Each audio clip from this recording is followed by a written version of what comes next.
Welcome to Save Your Sanity, help for handling hijackals, those difficult, toxic, and often disturbing people in your life.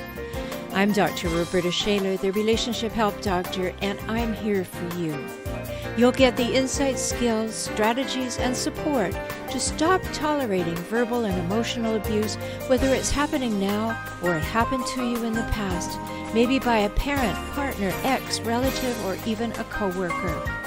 Time to take life back, to recover and to rediscover you, your values, dreams, desires, and realize them in healthy ways in healthy relationships. I'm so glad you're here. Welcome back if you've been here before, and if you haven't been, I'm so glad you found us. When we're dealing with the difficult people I call hijackals, those people who have the patterns, traits, and cycles that are crazy-making. They cause you to question your sanity and second-guess yourself. We need skills. We need to recognize it's a real thing, and that's what we do here on Save Your Sanity, so I'm so glad that you're here.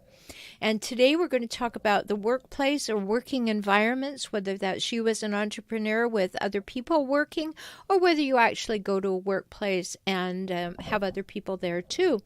So it's really important, and we're going to talk about that right this second. Ready? Okay, it's really important when we're talking about these difficult people that I call hijackals to realize that, yes, they're at home. Yes, they may have been in the home where you were raised, but they're also out in the world all the time. And one of the places that we need to know what to do about them is in our work life. Whether we go to a workplace or we are an entrepreneur and we work with other people, it still happens. We're going to have those interactions. So is there someone in your business somewhere that could be charged with what I call malpractice of the mouth? You may not know this, but I wrote a book called Wrestling Rhinos, Conquering Conflict in the Wilds of Work, and it's available on Amazon.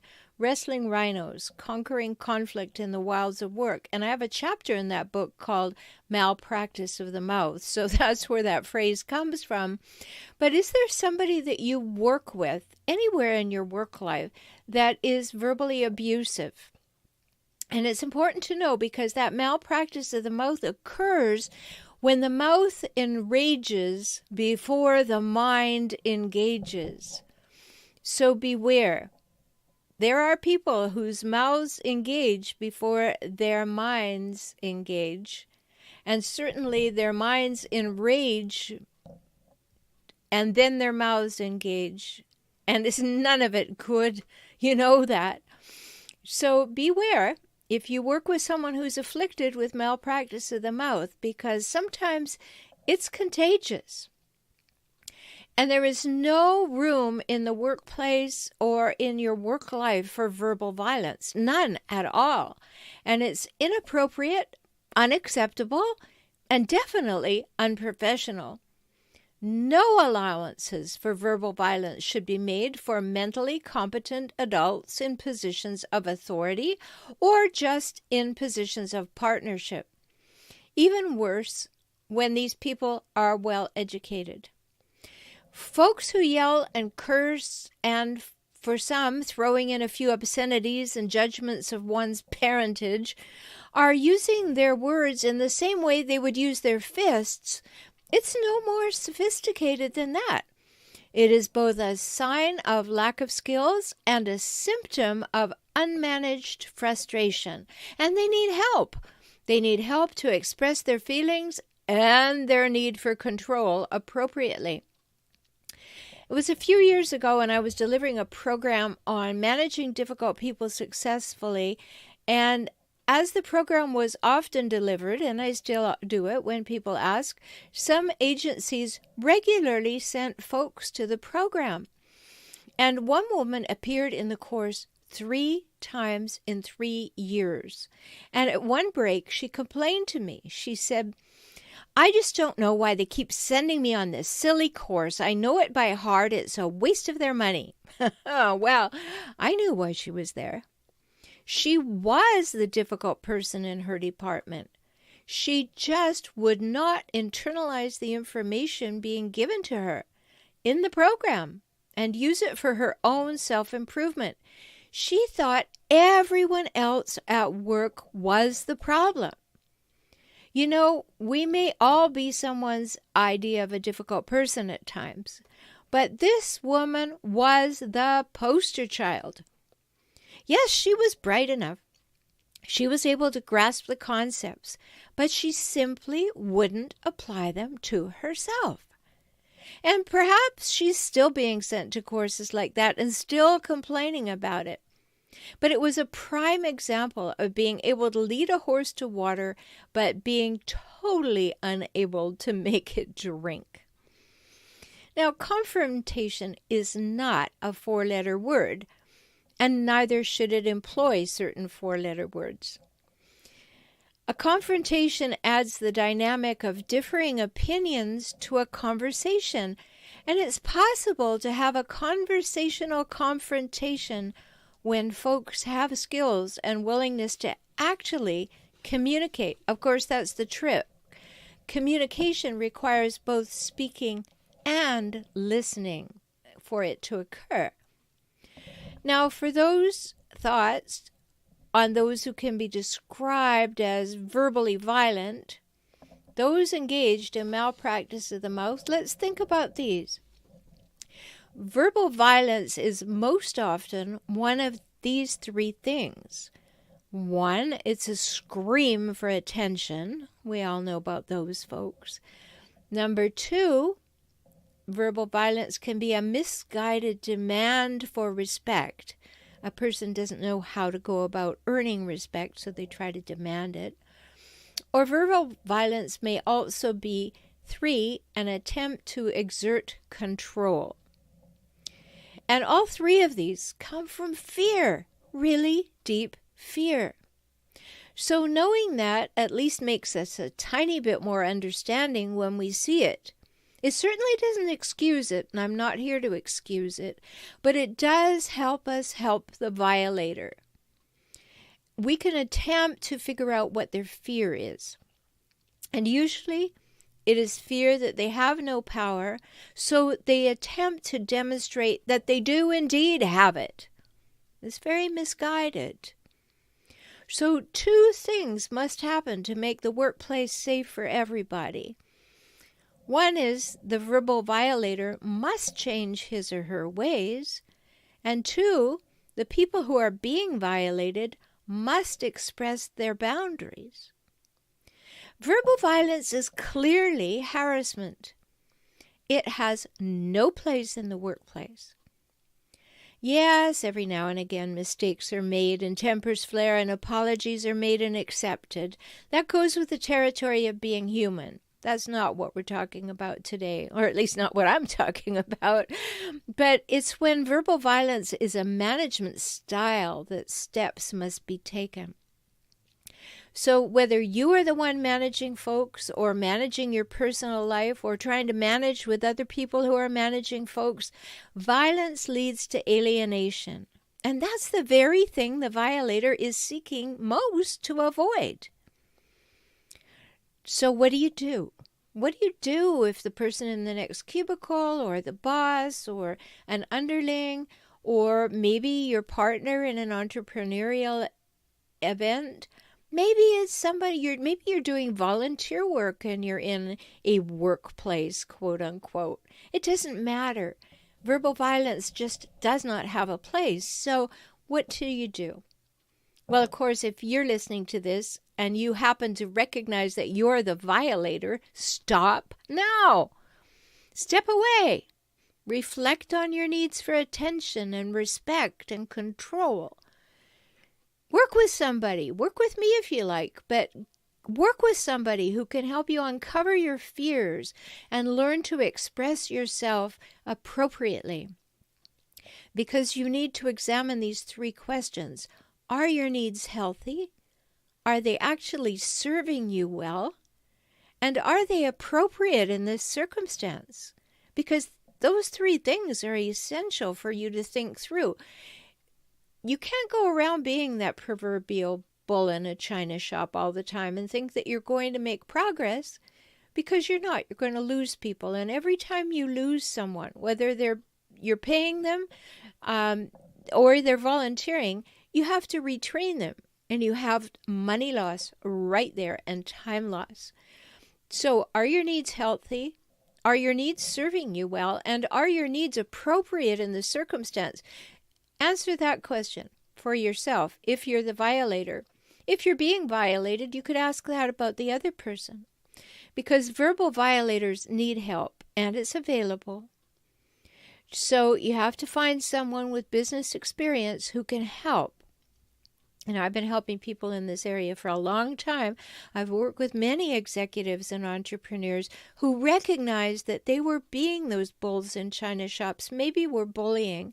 Maybe they weren't getting the results they wanted and they recognized they wanted to get them, so they thought they maybe look at their own style. Great start. It's a sign of strength to get the insights and the help and support available to you. It shows you care about yourself and your work and your workplace and your workmates. Now, what do you do if you're the violated one? Remember, any time that you take the bait and participate in a verbal violence loop with someone, you are letting them get away with inappropriate and abusive behavior. Yeah, I know it. I made that sound really simple, like you could just stop in an instant and they'd turn into meek lambs, but that won't happen. You know that. But you can't let them get away with inappropriate and abusive behavior. And anytime you cower and retreat, you're also letting them get away with it. Now, I'm not suggesting that you hit them over the head or do anything like that. I'm just suggesting that if you are being violated, speak up.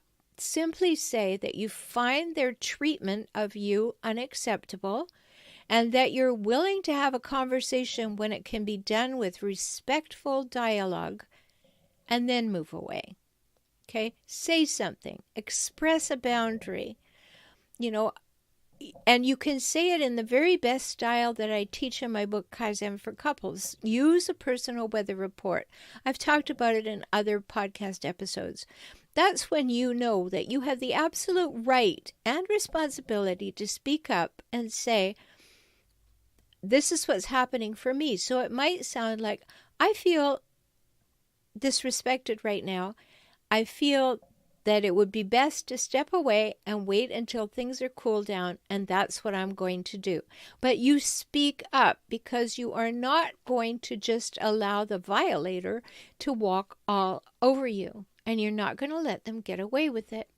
So you speak up and you let them know that their treatment of you is unacceptable, and you are willing to speak with them at a time when heads are cooler, and then move away. And you also need to tell the violator that if change does not occur, you will go and escalate the issue. You will talk to somebody who will need to know that this is going on. And it's not a threat, but you have to give it a name. You have to tell the violator, the offender, if you like, that you will make his or her behavior known and do it. And I know this sounds simple and it's not always easy, but putting up with anger in any form is not easy either, nor is emotional or verbal abuse. And verbal violence in the workplace definitely falls into the category of abuse. So let's just ask the question that may be in the back of your mind. What if you are the boss and the violator? Or what if the person you have in mind is the boss and the violator? Well, the only option people have when they're fed up with that behavior is to leave. And, they will share with others how very poorly you treated them and how explosive you are and how demeaning you are. You know that if you're experiencing a boss who is a violator, that's exactly what you're talking about. You're talking about how explosive that person is and how demeaning they are and how little regard and respect they have for other people. You're already talking about it. And when that message gets out in the world, it's going to be very difficult for that company to get good staff, and certainly even more difficult for them to keep them.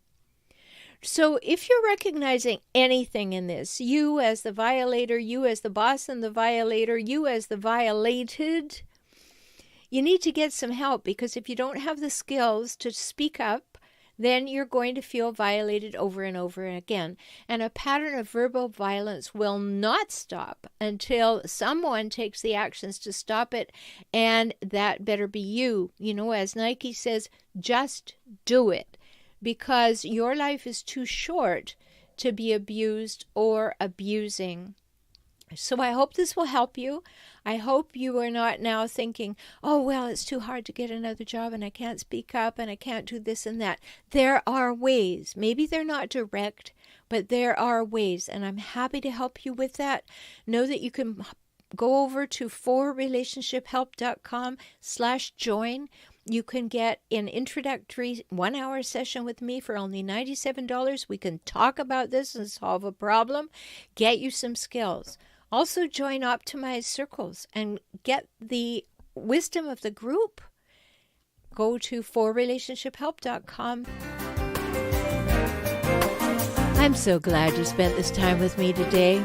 I hope you heard something that touched your heart and empowered you to move forward. You can have the life and relationships that you most want, and that begins with you, within you, today. I'm always here for you. Life can get better, and you heard that from me, the Relationship Help Doctor. I'm Rhoberta Shaler, and I work with clients throughout the world through video conferencing. We can talk.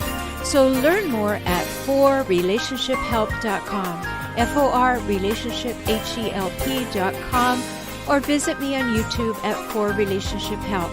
Join me for next week's show. /circles and join in there. I'm in there all the time answering questions, so come on over.